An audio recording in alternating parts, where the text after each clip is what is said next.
Welcome back to the ASUS ROG DreamLeague live here from the DreamHack Monster Energy studio. We are ready for our second series of the day. NoLogicGaming taking on Alliance. They have won both of their games today already. That is NoLogicGaming. And Alliance coming fresh into the series. Fresh? Fresh. Because, okay, so NoLogicGaming expected underdog here. We just saw them dominate Empire. And we know for a fact that from Alliance, S4 hasn't slept. Yeah, but he might do this regularly. We don't know. We don't know this. Yeah, this might be his gaming There's zone. people that need a lot less sleep than other people. He's probably been awake for like 36 hours or something, right? What? I think he's been awake since yesterday morning. And why is that? Because he can. he can. Yeah, And he's a TI champion. Maybe he looks like that when he's tired. Dude, I wish I looked like that when I was tired. No one would ever wake you up, ever. That is true. That would happen. Addison would not happen. Nobody would do that. But yeah, how do you think that impacts? Well, honestly, when I see how NoLogic play in this game, in the last two games, like a lot of it's early game aggression, and for Alliance, S4 is usually the one that has to deal with that. Like he's the one that has to make the space. Yeah. So for me, a lot of this game is on him. You know what I mean? Like if he gets his puck, or maybe even the Bat Rider or something like that, you know, something early game that can disrupt their flow of NoLogicGaming and put them on the back foot. I would say depending on how far he actually is into his sleeping schedule. Like it's just, even if you're very tired, if you get to play your official game, you usually wake up, and it doesn't really matter on how much you haven't slept, that you are ready for the game. And maybe especially if it's a fighting heavy game, that you get adrenaline, makes you up even more. So maybe the playstyle of NoLogicGaming will actually benefit S4 in that case. Maybe. I think we're analyzing into that a bit too much. Yeah, maybe a bit too much. But NoLogicGaming, we just saw them one. They are fight heavy. We saw Alliance yesterday. And Alliance, we talked to Bullock after the series, and he said, well, we're trying out some new strategies. They seem to be focusing more on the early fight, not really getting that late game assurance and go for the Naga, Spectre, those type of heroes. So I feel like this could be a very explosive match. What do you think, Lumi? I think it really comes down to the supports of NoLogic, because we saw what they could do when they had space. Yeah. And they got space because they won the laning stage. I like to see Alliance this game put a little bit more pressure on the supports, and you could do it in various different ways. For example, if you pick up Brood, then the supports are forced to either tend to the lane or gank the lane. You can't stack for Excalibur as much.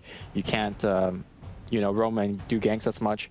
Or you could gank Excalibur mid and then force the supports to rotate that way. I think shutting down the supports of NoLogic is going to be the way to go, because despite the fact that Excalibur played amazingly, he wasn't doing it alone, at least not in the team fights, in my opinion. So obviously Alliance kind of, I don't want to say on their A game, at least compared to most Alliance recent memories. So I'm looking forward to this series. I was going to mention in the interview we had yesterday with Bulldog on how I asked him the question about their confidence towards their they're known for TI3 performance how their and where form they're was at. compared to then. Where he said they're around 85%. It shows a lot of confidence to me, like hearing that from him, and he seemed very calm about how they're doing as a team, and I'm actually happy for them, seeing them back to their now performance, and it's going to be interesting to see, because if you say that you're at 85% right now, then you will expect them to win. Like, I will not expect anything else. They're very, very confident if they are on their A game, and it's going to be, for sure, a tough challenge. Do you think they're going to be going fighting again, like yesterday? Or going to try to maybe go for the later game? I felt like yesterday's games were very one-sided in how the picks happened. Yeah. I mean, you've seen opening twice in a row of Doom and Lich, and both games were...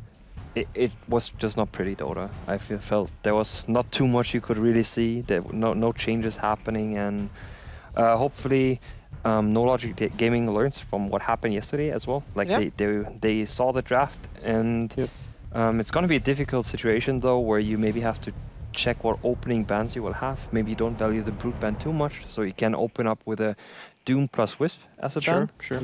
Something like that, but Do you I think like Doom should be... The Darkseer and the Nightstalker are two key bans against Alliance as well. There's so much you have to ban. But I guess with how the games went today for NoLogicGaming, Doom could be a good opening ban. and I think it's just very hard to play against as well. I think yesterday what we saw as well, I believe in the Alliance games, was that both of the games they went for first pick over Radiant. Am I I don't remembering that recall. properly? It depends on. I mean, both teams in theory have the choice of a first pick. Yeah, because at the series that we just saw, it was for NoLogicGaming. They played Radiant both games, as well as Empire having first pick both series. So in that case, it would be the same here. Because how much of an impact do you feel having first pick have in regards to leaving heroes in after the first banning phase? A first pick it's a strategy options. Like you can say that we feel more confident having the first pick, or as far as we have a strat on his side. If you go back into the old EG days, you would always expect a dire pick over a pick, like over having first or second pick, and it's really a team preference, I would say. I think to 90% of the teams, you would say first pick over second pick and Radiant over dire. Yeah. But if you look at statistics, it's very even. I believe what we saw during the Frankfurt Major qualifiers was that the Radiant games last shorter, on average, as in teams that win on the Radiant side would have shorter games than teams that win on the Dire side. That is on average, obviously, and we have had a bit of a decrease in average game time over in this patch compared to previous patch. So wouldn't you say that Radiant is then preferable over Dire? Is that too far of a stretch to make?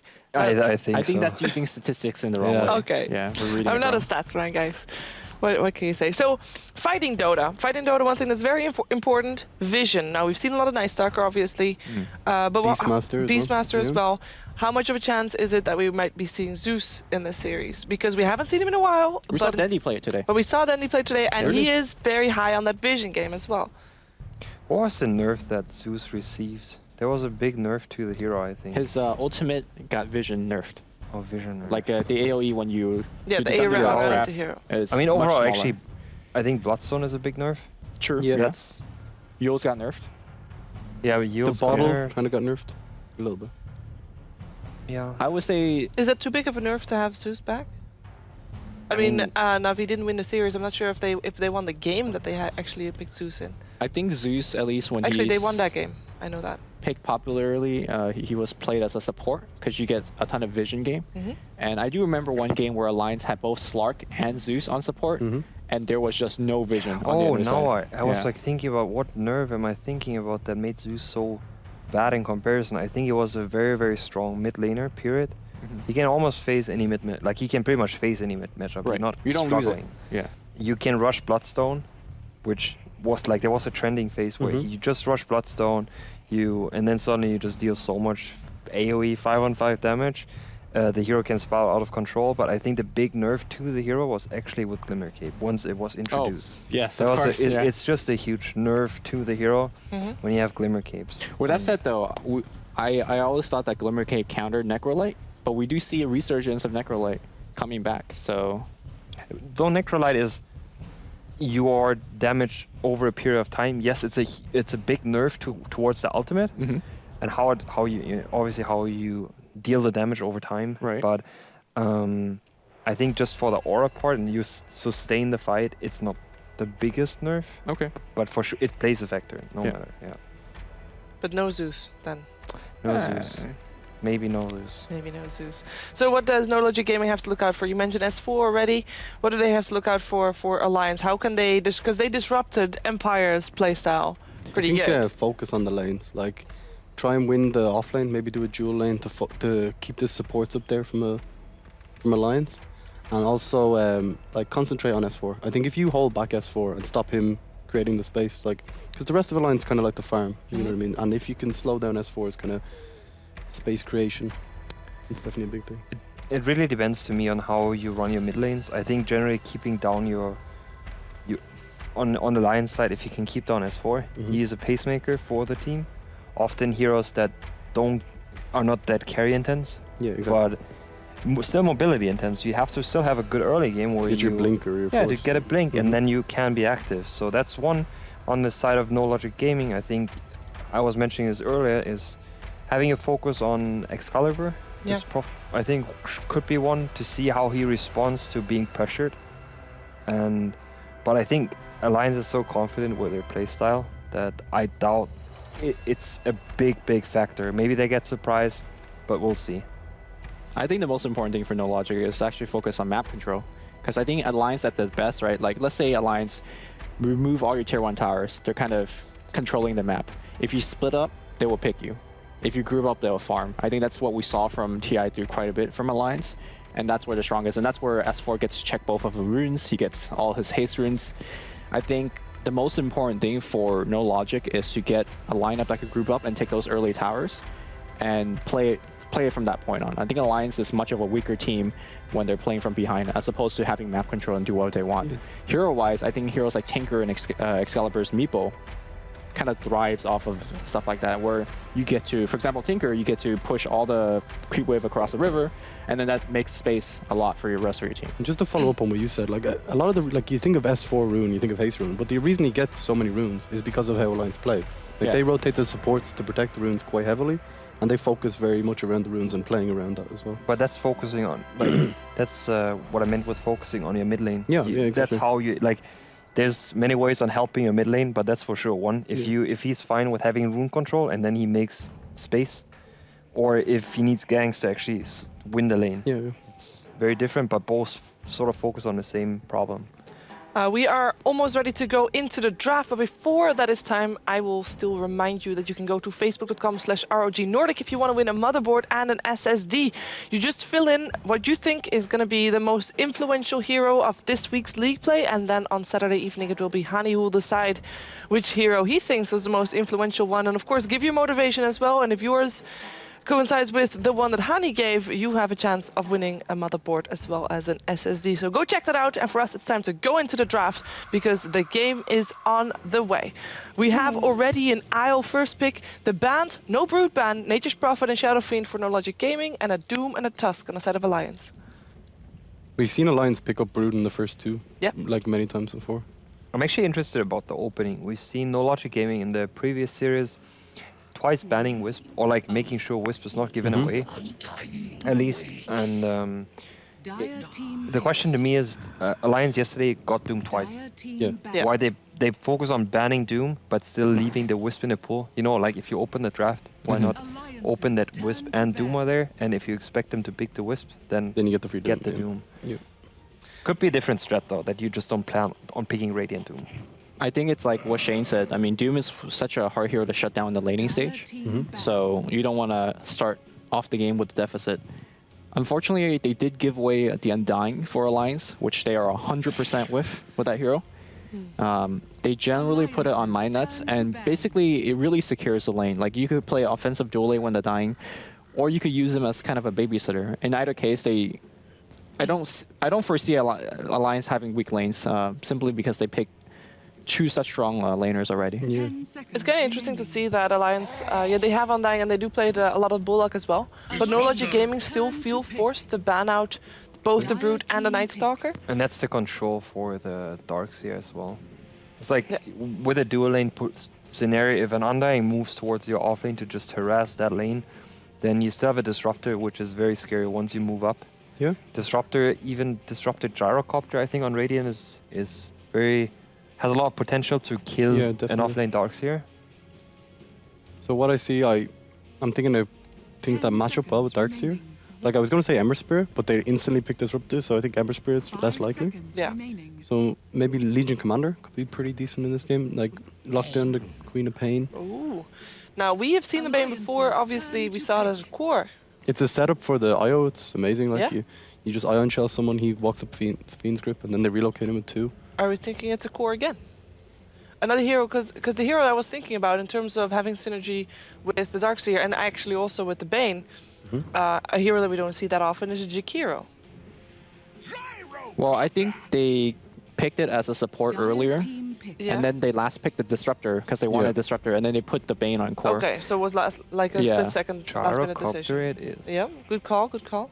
So, I mean, as much as I like Bane as a hero, and obviously he's a great setup for Wisp, I think he's really bad against Tombstone in general. Like, you get to... He's good against Undying, though. I would say he's a solid support on the side of IO, where IO is rather a weak early game hero that doesn't offer you that much in terms of fighting, you know, like just pure keeping a hero out of the lane. IO is really bad for that. where Bane is a good, you know, partner. stats, yeah, right, to pretty much good- just good stand there damage, and yeah. take over that role to 10 protect seconds stacking, to protect the jungle, to help out a mid lane. I was not going to do that very efficient. I really like the Ember Spirit pick against Queen of Pain, the chains lockdown. Alliances I also turn think, to pick. I don't know if NoLogicGaming play it, but like Sven could be pretty decent. You know, you have the armor for the flak cannon. You also have the Iron Shell on top to like make up for his lack of early Ooh. game damage. Would you have then the Ember in Oh, I mid think it lane? has to be 'Cause Legion Commander now though. Because it's amazing against Batrider. You can dispel the last soul. Or you already have relocate. Is that a It's an Minot's- off lane Queen of Pain plus Undying, I believe. But is that Yeah. a Minot's Queen of Pain? Yes, I would believe No, so. it's They a did it Bulldog Queen of before. Pain with Minuts. Because Bulldog Minot's played Undying, Undying with yeah. my nuts Yeah. playing Queen of Pain the last time I saw them do this. With Okay. PL being the last one. Okay, PL. I almost feel like they get a bit too greedy with these two heroes. With On the side of NoLogicGaming. with Yeah. the PL and You Ember, get Ember as well as PL. I just feel like it's a bit too weak in Mhm. terms of just carries. Like one of them is cool, but your lanes just don't offer that Who's much. who's gonna early buy on. time for them is the question, of course. I'm gonna go with Alliance with this draft. I honestly Yeah. think S4 will not give enough time to NoLogicGaming on the To Batrider. get that core up. I Yeah, know, so. exactly, because they need a lot of farm. What do you think, Hani? I actually think that if Ember is played, I was wondering if Ember can be played on a side lane where you have a PL that can just stay against the bat, right? Like solo mid, yeah. Yeah, because you don't actually have a problem. You You can, can just remove the sticky. Yep. Exactly, yeah. But who do you think will win? um, Got a cool one. I'll go with Alliance. I think the draft is very, very stable. What do you think, Lumi? I'm going to go with Alliance as well. I think this is kind of what they like to do the most. Mhm. Win the early game, get Batrider, and shut down the mid game. And again, like I said earlier, once they have map control, they're just so hard to beat. So You know, I didn't actually make a prediction for any of the previous games, but if you would have asked me, I probably would have said Empire every time. Yeah. And I would have been wrong both of the times. I would also kind of think Alliance would be doing it, but I mean, I've been wrong twice before. So hopefully this time I'll be right by picking NoLogicGaming for the team to root for. Let's find out what our commentators think it is time for the first game of Alliance versus NoLogicGaming with Andy and Owen.